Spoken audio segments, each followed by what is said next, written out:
बिस्मिल्लाहिर्रहमानिर्रहीम। Dear student, अस्सलाम वालेकुम। आज हम पढ़ने जा रहे हैं फिजिक्स 11 चैप्टर नंबर 1 मेजरमेंट का आखिरी टॉपिक है, जिसमें हम पढ़ेंगे dimension and dimensional analysis.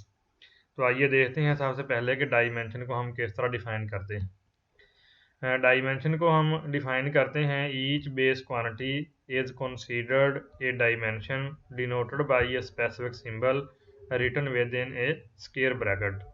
It stand for the qualitative nature of the physical quantity. यानी हर जो बेस क्वांटिटी है उसको डायमेंशन कंसीडर किया जाता है, उसकी जो अलामत है वो स्पेसिफिक होगी और उसको एक स्क्वायर ब्रैकेट के अंदर लिख दिया जाएगा। ये किस मकसद के लिए यूज़ होती है? Qualitative nature of the physical quantity, यानी ये बताएगी हमें कि जो फिजिकल क्वांटिटी है उसकी क्वालिटी क्या है या उसकी कैफियत क्या है। Different quantities such as length, breadth, diameter, light year, which are measured in meters, denoted the same dimension and has the dimension of length, जिसको स्क्वायर ब्रैकेट के अंदर हमने मखसूस अलामत कैपिटल एल के साथ रिप्रेजेंट कर दिया है। यानी हर क्वांटिटी जो है उसके नाम अगरचे डिफरेंट होते हैं, जैसे कि लेंथ है, लेंथ जो है ऐसे ही आप देख सकते हैं यहाँ ब्रेथ लिखा हुआ है। इसके अलावा डायामीटर है या लाइट ईयर है, ये तमाम चीज़ें। इसके अलावा और भी बहुत सारी एग्जांपल हो सकती हैं, जैसा कि रेडियस होता है या और लेंथ आ सकती हैं। तो इन तमाम को हम एक ही सिंबल के साथ डिनोट करते हैं, जिसको हम इस सिंबल से ज़ाहिर कर देंगे। सिमिलरली अगर हमारे पास मैस है, मैस का यूनिट आप जानते किलोग्राम होता है, तो किलोग्राम के लिए हमारे पास जो डायमेंशन यूज़ होगी वो कैपिटल एम होगी। और सिमिलरली फॉर डायमेंशन टाइम के लिए जो यूनिट सेकंड होगा, तो सेकंड की जो डायमेंशन है उसको कैपिटल टी से रिप्रेजेंट किया जाएगा। इसी तरह हम मजीद डायमेंशन भी फाइंड कर सकते हैं, जैसे डायमेंशन ऑफ स्पीड है, तो इसको डिटरमिन करने का तरीका यह कि dimension of length divided by dimension of time. तो अगर हम इसको अलामतन लिखें तो हम लिखेंगे वी को स्क्वायर ब्रैकेट के अंदर बराबर होगा डायमेंशन ऑफ लेंथ जो कि कैपिटल एल से ज़ाहिर की जाएंगी, और डायमेंशन ऑफ टाइम जो कि टी से। अगर इनको हम सामने करके लिखना चाहें तो टी की जो पावर है ऊपर जाकर -1 हो जाएगी, लिहाजा इसकी डायमेंशन बन जाएगी एल टी रेज्ड पावर -1 बन जाएगी। तो यहाँ ज़रा गौर करते जाएं, ये हमारे पास सबसे पहली डायमेंशन है जिसको हमने लेंथ को ज़ाहिर किया। दूसरे नंबर पर हमारे पास आ रहा है मैस, और तीसरे नंबर पर जो है टाइम आ रहा है। तो आम तौर पे हमारी जो फर्स्ट बुक है इसके अंदर जितनी भी क्वांटिटीज़ आ रही हैं उन तमाम के अंदर सिर्फ ये 3 ही डायमेंशन यूज़ होती हैं, जिनमें पहली लेंथ वाली आ जाती है, दूसरी मैस की है और तीसरी टाइम की टी आती है। उनसे हम मज़ीद जो ड्राइव करते हैं उनमें एक डायमेंशन जो हमारे पास वो स्पीड की है, तो ये हमारे पास तीसरी क्वांटिटी बन जाती है। सिमिलरली हम एक्सेलरेशन के लिए भी डायमेंशन डिटरमिन कर सकते हैं। तो एक्सेलरेशन के लिए देखें, हमारे पास ये एक्सेलरेशन ए है, आप जानते हैं इसका यूनिट मीटर पर सेकंड स्क्वायर होता है, तो मीटर के लिए कैपिटल एल आ जाएगा और टी की पावर -2 आ जाएगी। इसको कंबाइन करके लिखेंगे तो एल टी रेज्ड पावर -2 आ जाएगी। तो ये हमारे पास चौथी क्वांटिटी आ रही है। ऐसे ही हम फोर्स की डायमेंशन भी डिटरमिन कर सकते हैं। आप जानते हैं फोर्स बराबर होता है एफ बराबर एम ए। एम का यूनिट तो किलोग्राम होगा और एक्सेलरेशन का मीटर पर सेकंड स्क्वायर है। अब किलोग्राम के लिए डायमेंशन हम यूज़ करेंगे कैपिटल एम, और मीटर के लिए कैपिटल एल, और पर सेकंड के लिए टी रेज्ड पावर -2। तो इनको इकट्ठा करके लिख दें तो हमारे पास एक्सेलरेशन की जो डायमेंशन है वो बन जाएंगी M L T raised power -2। तो ये अगर 6 डायमेंशन जो हैं हमें अच्छे तरीके से रिमाइंड हों, तो बाकी जितनी भी डायमेंशन हैं उनको हम अच्छे तरीके से बना सकते हैं। तो यहाँ पर कुछ बेस क्वांटिटीज़ जो हैं उनकी डायमेंशन दी गई हैं, जिनमें सबसे पहले देखें लेंथ है। लेंथ की जो डायमेंशन होंगी उसको कैपिटल एल से ज़ाहिर किया जाएगा। सिमिलरली मैस की जो डायमेंशन है उसको एम से ज़ाहिर करेंगे स्क्वायर ब्रैकेट के अंदर। टाइम या ड्यूरेशन जो होगा उसको कैपिटल टी से। इसके अलावा कुछ जो डायमेंशन हैं बेस क्वांटिटी की, इलेक्ट्रिक करंट है उसकी डायमेंशन कैपिटल आई होगी। थर्मोडायनेमिक टेम्परेचर, इसकी जो डायमेंशन है वो थीटा होगी, और अमाउंट ऑफ सब्सटेंस को कैपिटल एन से ज़ाहिर करेंगे, जबकि लुमिनेंस इंटेंसिटी जो है उसको कैपिटल जे से ज़ाहिर करेंगे। इसके अलावा और बहुत सारी क्वांटिटीज हैं, जैसे वेलोसिटी की डायमेंशन जो हैं वो एल टी रेज्ड पावर -1 से ज़ाहिर की जाएगी, और एक्सलेरेशन जो है LT-2 है, फोर्स MLT-6 है, वर्क या एनर्जी की ML²T-2 है, सिमिलरली पावर की ML²T⁻³ है। जबकि एरिया जो है उसकी डायमेंशन होगी L², वॉल्यूम की L³, प्रेशर की ML-1T⁻² और पीरियड की T और फ्रीक्वेंसी की T⁻⁻1 है। यहाँ पर हम स्टडी करेंगे कि डायमेंशनल एनालिसिस क्या चीज़ है।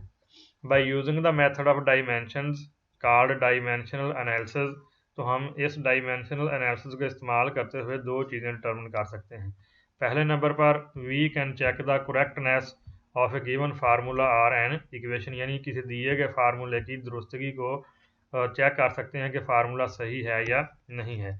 और number 2, we can derive a possible formula, हम एक मुमकिन फार्मूला जो है उसको डिराइव भी कर सकते हैं। तो आइए अब हम देखते हैं कि ये दोनों चीज़ें कैसे हासिल की जाएंगी। In order to check the correctness of a given formula, अगर हम किसी फार्मूले को चेक करना चाहते हैं तो हमें क्या करना होगा। तो उसके लिए we are to show that dimensions on both sides of the equation are same regardless of their dimensions, यानी अगर हम किसी फार्मूले को चेक करना चाहते हैं तो हमें ये बात साबित करना होगी। वी आर टू शो जो है इसका मैनी उर्दू में अगर हम तर्जुमा करें तो बनता है, जिसका मैनी है हमें दिखाना होगा या साबित करना होगा that dimensions on both sides of the equations are same regardless of their dimensions, regardless of their form of the formula भी हम कह सकते हैं। उस फार्मूले की शक्ल को देखे बगैर हमें यह साबित करना होगा कि दोनों तरफ आने वाले डायमेंशन सेम है या नहीं है। दूसरी चीज़ जो है, in order to drive a formula, अगर हम एक फार्मूला ड्राइव करना चाहते हैं तो उसकी जो करेक्टनेस है, the correctness of a given formula depends upon the correct guessing of A various factors on which physical quantity depends, यानी जो फार्मूला हम ड्राइव करेंगे उसकी सेहत या उसकी जो करेक्टनेस है वो इस बात पे डिपेंड करती है कि जो फैक्टर्स हम वेरियस फैक्टर जो हम उसमें शामिल कर रहे हैं उनकी जो गैसिंग है, यानी उनकी प्रोपोर्शनैलिटी, डायरेक्टली प्रोपोर्शनल या पावर वगैरह जो आ रही हैं फिजिकल क्वांटिटी की, उनके सही गैस के ऊपर ये डिपेंड करता है। अगर हमारा वो गैस सही होगा तो फिर जो हम फार्मूला डिराइव करेंगे वो भी सही होगा। तो आइए अब हम इनको एग्जाम्पल्स की मदद से एक्सप्लेन करते हैं। पहली एग्जांपल हमारे पास है, check the correctness of the relation v बराबर है एफ ज़रब L over M square root, where v is the speed of the transverse wave on a static string of tension f, length l and mass m। तो हम इसको किस तरह check करेंगे। तो सबसे पहले हम लिखेंगे dimension of left hand side of the equation. तो लेफ्ट हैंड साइड में हमारे पास वेलोसिटी है v, तो v की डायमेंशन LT⁻⁻1 है। फिर हम लिखेंगे dimension right hand side of the equation. Right hand side पे हमारे पास एक एफ है, दूसरी हमारे पास लेंथ है, तीसरा हमारे पास मैस है। तो इनकी सब की पावर भी 1/2 है। अब हम इनकी सारी डायमेंशन लिख देंगे। एफ की डायमेंशन हम लिखेंगे ML²T⁻², जबकि जो लेंथ है इसकी डायमेंशन कैपिटल एल ही आएगी और जो मैस है उसकी एम आ जाएगी और एम की पावर भी -1 है, सारे की पावर 1/2 है। अब जब हम इनको सॉल्व करेंगे ये एम की -1 और ये एम ये आपस में कैंसिल हो जाएंगे, ये एल और ये एल स्क्वायर हो जाएगा और टी की पावर -2 ये एज ए टी रहेगी, तो ये बन जाएगा L²T⁻⁻2 और सारे की पावर 1/2 है। तो आप जानते हैं पावर की पावर हो तो पावर 10 में मल्टीप्लाई हो जाती हैं, तो ये 1/2 इस 2 से मल्टीप्लाई होकर एल सिर्फ रह जाएगा और ये 1/2 इस -2 से मल्टीप्लाई होने के बाद सिर्फ -1 आ जाएगा। तो ये LT⁻⁻1 आपके सामने आ गई है। अब ज़रा गौर करें, जो हमारे पास यानी लेफ्ट हैंड साइड थी उसकी डायमेंशन आई हैं LT-1 और जो राइट हैंड साइड है उसकी डायमेंशन भी LT-1 आ गई हैं।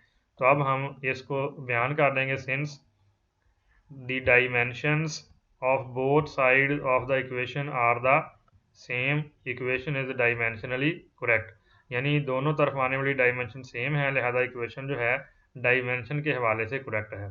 अब हम देखते हैं कि अगर हम चेक करना फार्मूला कैसे ड्राइव करेंगे। In order to derive formula for or an equation, explanation with an example हमारे पास है, derive a relation for the time period of a simple pendulum using dimensional analysis, the various possible factors on which the time period T may depend are. ये उसने given में दिया सारा कुछ।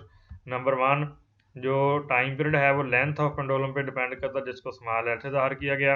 Number 2 math पे डिपेंड करता है जिसको एम से ज़ाहिर किया गया। Number 3 angle theta with the thread makes with the vertical angle के ऊपर डिपेंड करता है। और नंबर 4 है acceleration due to gravity G. तो आइए हम देखते हैं इस एग्जाम्पल का सोल्यूशन कैसे हम निकालेंगे। इसके लिए हम एक रिलेशन लिखेंगे, the relation for the time period T will be of the form. जो उसने कहा कि ये जिन जिन चीज़ों पे डिपेंड करता है उनको हम यहाँ लिख देंगे। तो यहाँ देखें पहले टाइम पीरियड है, इसको हमने लिखा कि ये डायरेक्टली प्रोपोर्शनल है। नंबर 1 एम था, एम की पावर हमने एज्यूम कर ली ए। दूसरा उसने लेंथ कहा तो लेंथ की बी फर्ज कर ली। तीसरा एंगल था उसके थीटा सी पावर कर ली। और चौथा एक्सलेरेशन था ग्रेविटेशनल जी, उसकी पावर डी हमने एज्यूम कर ली। या अगर हम इसको लिखेंगे तो इस प्रोपोर्शनैलिटी की जगह हम कांस्टेंट लगा देंगे तो ये एज इट लिखा जाएगा। Where we have to find the values of powers A B C and D. जबकि हमने जिन चीज़ की वैल्यूज फाइंड करनी है वो पावर्स हैं ए बी सी और डी। अब हम इन तमाम इक्वेशन की डायमेंशन लिख देंगे। लेफ्ट साइड पर टाइम पीरियड है तो टाइम पीरियड की डायमेंशन कैपिटल टी होगी, कांस्टेंट की कोई डायमेंशन नहीं होती, वो एज इट लिख दिया जाएगा। ये हमारे पास जो है मास है, मास को कैपिटल एम, लेंथ को एल, और जो थीटा होता है ये डायमेंशन लेस होता है, लेकिन यहाँ हम उसको एल ओवर एल माइनस 1 करके लिख लेंगे और सारे की पावर सी है। और जो ग्रेविटेशनल एक्सेलरेशन है, एक्सेलरेशन का होता है मीटर पर सेकंड स्क्वायर, तो डायमेंशन बन जाएंगी L T raise power minus 2। अब यहाँ इन तमाम को हम करेंगे compare the dimension on both sides we have. तो सबसे पहले टी से कंपेयर करेंगे। इस तरफ एक टी है तो टी एज इट आ जाएगा। यहाँ देखें यहाँ टी एक ही आ रहा है और टी की पावर माइनस 2 है और बाहर डी भी मल्टीप्लाई हो रहा है तो टी की पावर हो जाएगी माइनस 2d। तो ये टी बराबर हो जाएगा टी की पावर माइनस 2d। इस तरफ देखें एम मौजूद ही नहीं है, एम हम अपनी तरफ से अज्यूम कर लेंगे कि एम की पावर 0 है और इस तरफ एम की पावर जो है वो ए आ रही है तो उसको बराबर कर देंगे। तीसरी चीज़ जो है हमारे पास लेंथ एल है, इधर देखें तो लेंथ यहाँ पर मौजूद नहीं है, लिहाजा हम अज्यूम करें कि यहाँ लेंथ की पावर 0 अपनी तरफ से लिख लेंगे, या 1 भी लिख सकते हैं क्योंकि इधर एल की पावर 0 लेंगे। दूसरी तरफ देखें एक लेंथ ये एल आ रहा है, इसकी पावर है बी। दूसरा ये एल एक और आ रहा है, इसकी पावर जो है सी है, तो ये एल की पावर 1 तो बन जाएगी बी जमा सी। तीसरा जो है ये एल जो आ रहा है इसकी पावर -1 है तो ये एल की पावर माइनस सी आ जाएगा। और तीसरा देखें यहाँ एल जो है इसकी पावर डी है तो ये एल की पावर एक बी बनी, एक एल की पावर सी बनी और एक एल की पावर डी बनी। तो एल की 3 पावर्स हो जाएंगी, एल की पावर हो जाएगी B plus C plus D और एल की पावर माइनस सी आ जाएंगी। तो उसको हमने लिख दिया एल की power B plus D plus C और माइनस सी लिख देंगे। नेक्स्ट इसका बकिया से देखें इक्वेटिंग द पावर्स, हम इनका कंपैरिजन करेंगे। Equating powers on both sides we get. तो पहली इक्वेशन में देखें यहाँ पर हमारे पास जो आ रही थी कीमत टी की वो -2d थी, इधर पावर 1 थी, इधर -2d थी, तो हम देखेंगे -2d बराबर 1, या इसको हल करेंगे तो d हमारे पास आ जाएगा -1/2 आ जाएगा। सिमिलरली दूसरी इक्वेशन में देखें यहाँ ए एम की पावर ए है, उधर 0 है, तो ए की जो वैल्यू है ए की पावर जो है वो 0 के बराबर आ जाएगी। जबकि तीसरी इक्वेशन के अंदर देखें सी से फ्री हो जाएगा, बी प्लस डी बराबर 0 आ जाएगा, तो बी प्लस डी हमारे पास बराबर आ गया 0 के। और डी की कीमत का हमें ऑलरेडी पता है जो कि -1/2 है, लिहाजा बी बराबर हो जाएगा -d के और ये किसके बराबर आ जाएगा 1/2 के बराबर आ जाएगा, क्योंकि पहले डी की कीमत जो थी वो -1/2 थी। और जो हमारे पास थीटा है ये पहले मैंने ऑलरेडी बताया था कि यहाँ हम इसको लिख रहे हैं एल इंटू एल -1, तो ये 1 ही बनेगा क्योंकि एल ओवर एल -1 करेंगे तो एल की पावर 0 हो जाएगी और पावर सी है तो ये बराबर 1 के हो जाएगा। लिहाजा थीटा का जो हमारे पास आएगी पावर वो सी थी जो कि 1 के बराबर आ रही है। ये तमाम वैल्यूज़ जो हैं ए बी और थीटा की इक्वेशन नंबर 1.1 में हम रिप्लेस कर देंगे। ये हमारे पास इक्वेशन नंबर 1.1 थी जिसके अंदर टी बराबर था एम की पावर ए, एल की बी, थीटा की सी और जी की डी थी।